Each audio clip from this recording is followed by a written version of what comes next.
All right, today we are heading to a site over on the west side of Lansing. This is our condo association that we do, and we've had some questions about how we manage our sites and how we manage, larger commercial sites. So we wanted to come to the site, kind of show you what we had going on. The guys are mowing today, and just what techniques we've used to keep people happy and keep going on these condos and being profitable on them. So we're going to jump to site and we'll show you what we have going on.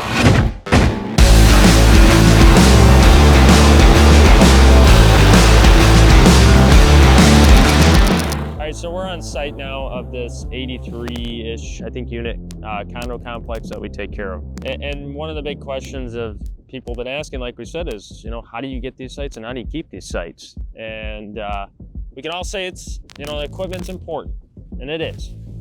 You can have the equipment, but you got to get in. And how we were able to do that was we reached out to property managers. You start building this rapport with property managers. You might take on a 20-unit condo, and then you get a 40, and then a 60, and so on. And you build that relationship. You communicate with them, whether that's a property manager or the board. Once the property manager is not getting complaints or having to do a lot of work on their end, they're going to start referring you to the next site. That's how we got into these condos. Then when it comes to actually taking care of the condos, it really comes down to communication, your crew, and your equipment. Allowing you to be successful, you have to have all three. When you have a site like this, we were brought in because the guys that were using prior to us, they had complaints regarding the lawns being torn up, the guys moving too fast, grass blowing in the yards, and then there are the bushes, and it was everywhere. So, what we did is we set up our mow trucks similar to this one. Every crew's got their trimmers, their blowers, but the mowers themselves, they have the grass flaps on them. And they're smaller mowers, they're stand-on mowers for the most part. Tony, our foreman on this site, doesn't use a stand-on mower. He uses a sit-down. 95% of our sites, we're using stand-on mowers. They're lighter weight, you got better view of your work around you. You're able to see kind of where your tires are moving, and they're more nimble. The other thing we do is we put a grass flap on all of our mowers. You're able to put the flap down, the grass isn't blowing in the bushes, it's not blowing on the house, not blowing on the car. That's the equipment side that has done really well for us. Then, on some condos, we're using smaller mowers. Some of the condos that we're doing, they have the size of mower deck is crucial. You can't put a 60-inch mower deck on some of these properties, or even a 52. So we've bought 36-inch mowers for sites that, they just have smaller front yards. They don't want the lawns torn up, and they don't want big mowers on them. You're using the same path every time, it beats up the grass. So setting up the crew with the right equipment. This site, it's a lot of big areas. They're using 60-inch mowers, but depends on the day. We'll set up the mowers differently for each day. But so that's the equipment wise. Second thing we do is we communicate. We're communicating to the crew, and we're communicating to the customer. We're doing property walkthroughs 1, 2, maybe even 3 times a year with the foreman and the property manager, the board president, whoever is making decisions.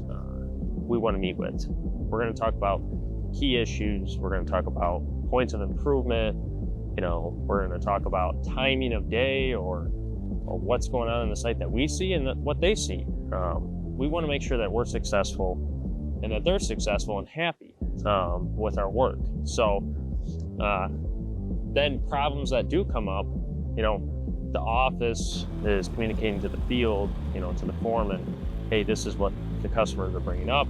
Can you guys adjust? Can you, find a solution? Or Tony, the foreman on this site, he knows the board president.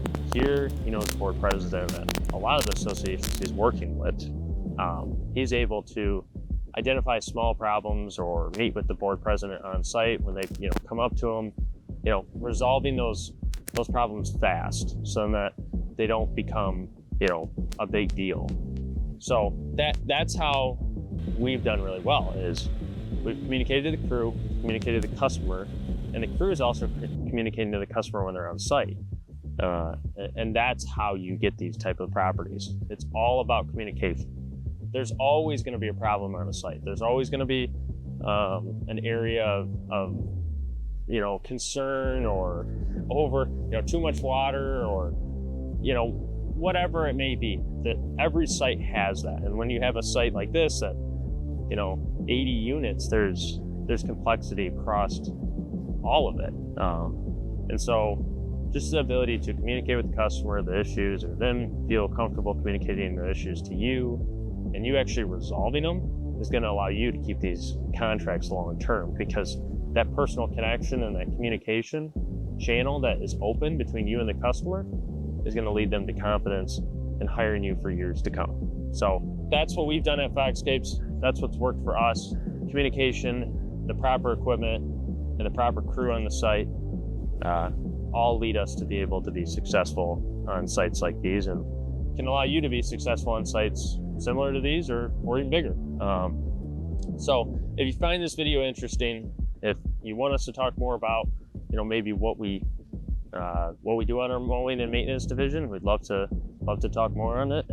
Or if you want to talk about landscaping, let us know in the comments below. We'd love to just share more about how we've grown and how we've been able to be successful, in the field. So let us know in the comments below. We thank you for watching again, and have a great one.